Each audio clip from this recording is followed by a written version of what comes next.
I cannot, in good faith, not start this show without looking at the front page of the Daily Express. And I'm going to read some of the lines out from this article for you because I've got it here in front of me. So the Daily Express are reporting this. Sadiq Khan has been accused of covering up evidence of grooming gangs in London after an Express investigation. The Mayor of London read reports, supposedly, allegedly, of young girls being raped in hotels by groups of men while publicly denying, the mayor of course, there were any grooming gangs in the capital.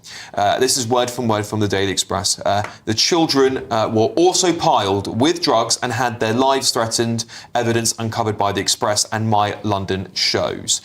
Grooming gang whistleblower Maggie Oliver, who of course has come on GB News very often, told the Express that the cases followed the same pattern she had seen with Greater Manchester Police's cover-up of the Rochdale scandal.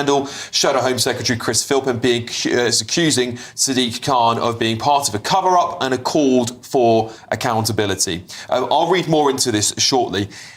You know, this is a damning accusation. This is a damning accusation. We have a national grooming gang inquiry, of course, it's going to be, I would have thought, very, very soon, kicking off. And London, I highly suspect, will be part of that investigation. Paul, I'll start with you. Welcome to the show, mate. Hello. Not a good headline for the Mayor of London. We did break a similar story just a few weeks ago on GB News.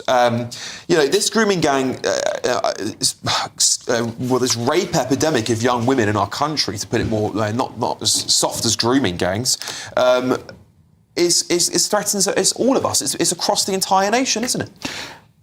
I genuinely believe that Sadiq Khan will not care one jot about this headline whatsoever. He'll see the smorgasbord of newspaper headlines and he'll see that just one paper's covering it.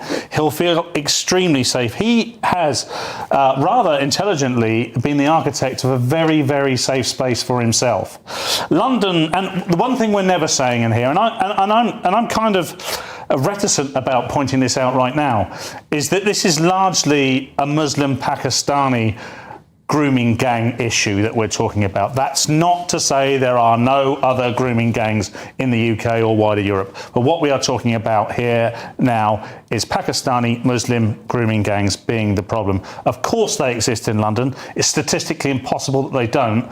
London is 8 million people, has 1.3 million Muslims, 15% of the capital is Muslim under the 2021 census. Sadiq Khan has built an empire on the back of that 15% and the strange bedfellows of Muslim and liberalism.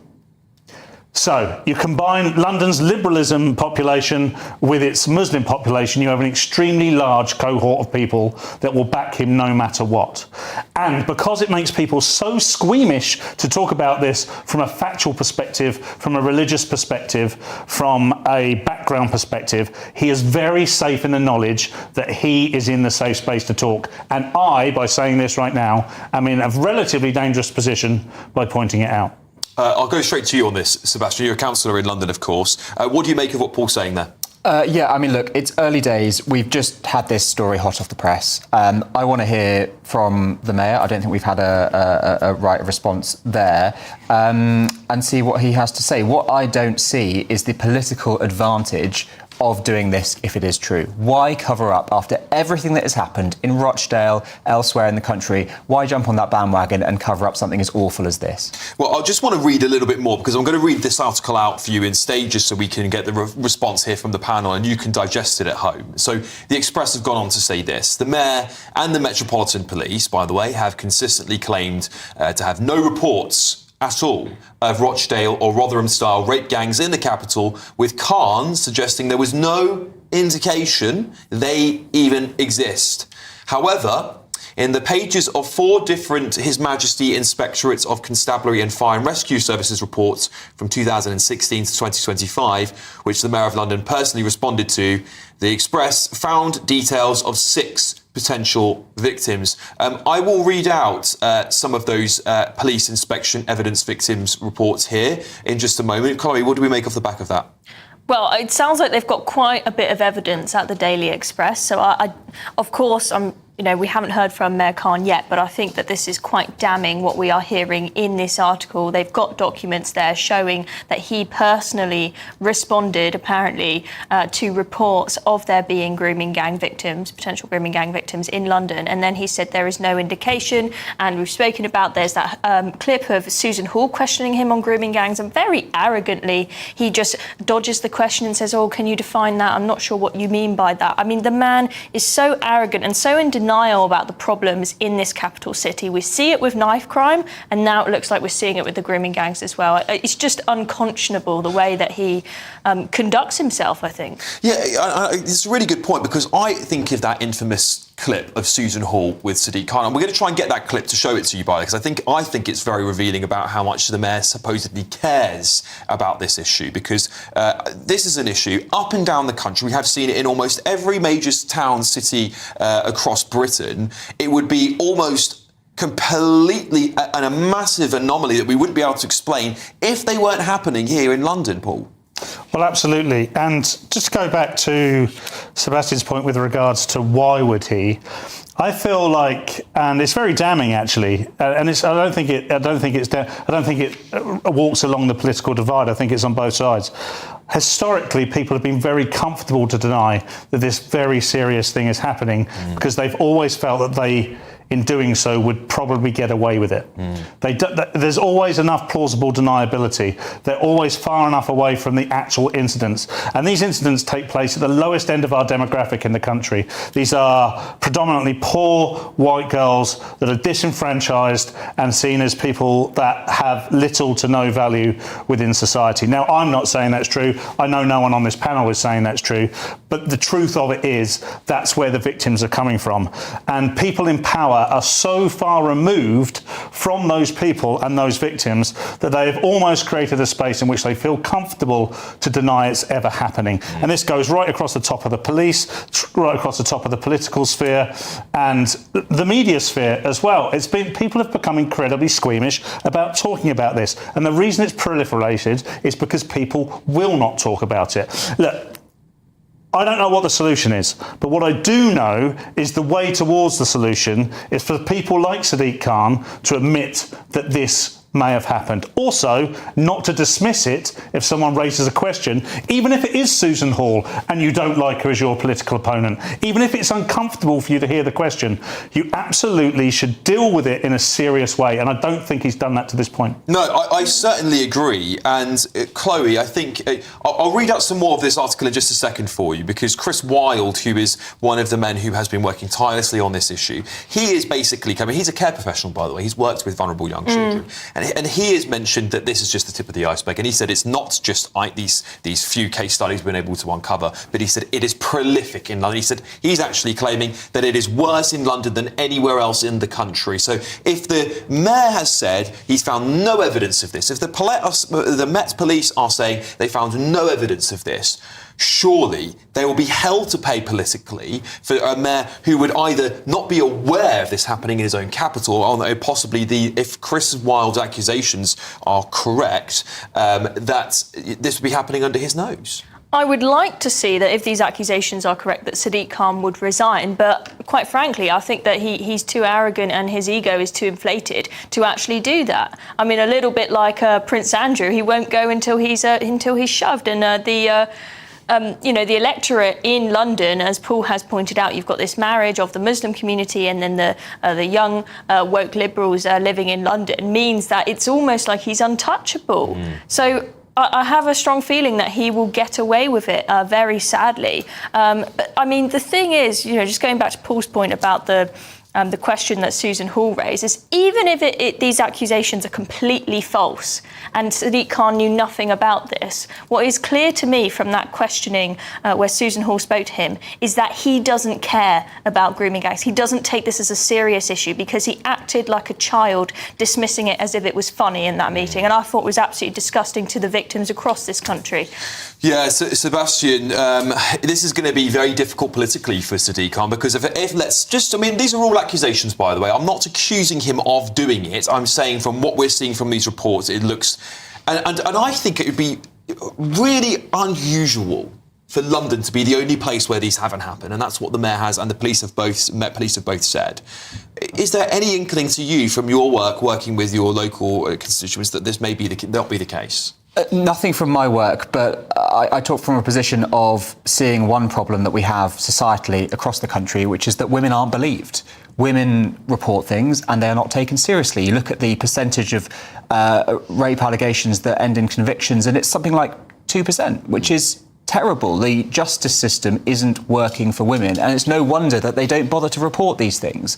And I think that is the crux of the issue. We have to make sure that if you're the victim of something unspeakable, you will see justice. Yeah, well, I just want to go back again to read this article, to give you some more information. I just want, again, there's a lot here, so I want to unpack it for you bit by bit, and we'll continue to do that throughout the show, because I think this is very important. This is the capital city of our country. I'm a born and bred Londoner, as I confess. I'm very invested in making sure we get to the bottom of this. But also, as you all might have known, and you might have seen my show where I did talk about this issue, and very, very similar story to this. But of course, we're building momentum now up until that national grooming gang inquiry, aren't we? And there could be a lot of politicians sitting in office today that are, brought to justice. Let's say, I'm not saying anyone potentially is, but there could be a lot of them. I just want to read you some of Chris Wilde's comments out here. Let me just find them for just a quick second. Yeah, Chris Wilde said, I'm on the front line, and workers like me all have stories of girls like this. It's happening all over London, and so much more than anywhere else in the country. To hear reports from the mayor's office saying, but this is not a problem here, show the guy is deluded. You've got to ask yourself the question, who are they protecting? What are they protecting? I'm going to also read out for you shortly London grooming gang victims' direct quotes to the Express on this issue. Let's play you, though, for your own recollection, that infamous exchange between Susan Hall and Sadiq Khan. So are you saying we haven't got the same sort of gangs that are in Rotherham, Bradford and lots of other places in the country? Just for your misunderstanding, what does she mean by that? You know full well what I mean by that. It's all over the television. You know exactly what I mean by that. These gangs of people that are grooming young girls for sex. Do we actually have those in London? I'm unclear, Chair, what is meant by the question. If you could spell it out, I can answer. I've just spelt it out. Are you not listening? It's the sort of gangs that groom young girls at a young age for sex. Exactly how much clearer do you want me to be? Yeah, I think his reaction to that, his gut reaction, I mean, we all know what they are. This is a national conversation we're having for years, and that footage wasn't that long ago. Paul, what's your reaction when you see that clip played again? Well, he's clearly obfuscating there at a professional level as well, almost to a childish professional level. It's quite clearly, I mean, whatever we might think of Mayor Sadiq Khan, he's not stupid enough to misunderstand what the question is about or what any of the meaning of the question might mean. What is most revealing to me is why he doesn't feel comfortable to just tackle it head on.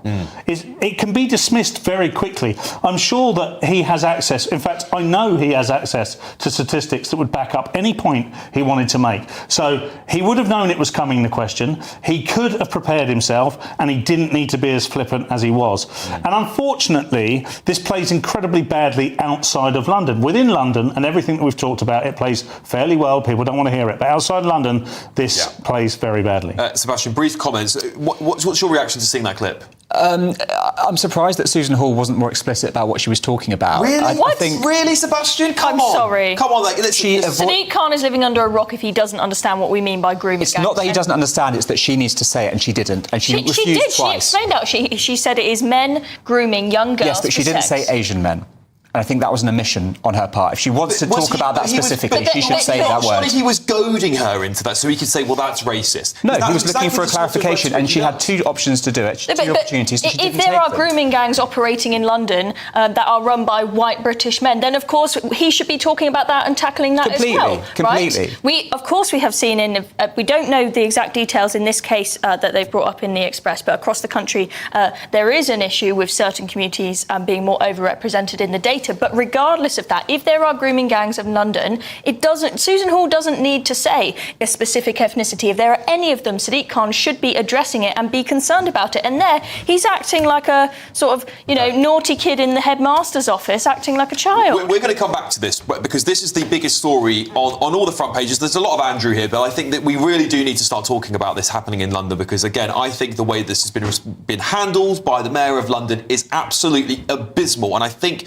if any of these accusations potentially are ever true, or these allegations are true, there will be political hell to pay for him. Well, I certainly hope there would be if anyone did that. But anyway, look, GB News has approached the Mayor's office for comment. A spokesperson for the Mayor of London has told The Express this, though. The Mayor has always been clear that the safety of Londoners is his top priority, and nowhere is this truer than the safeguarding of children. That's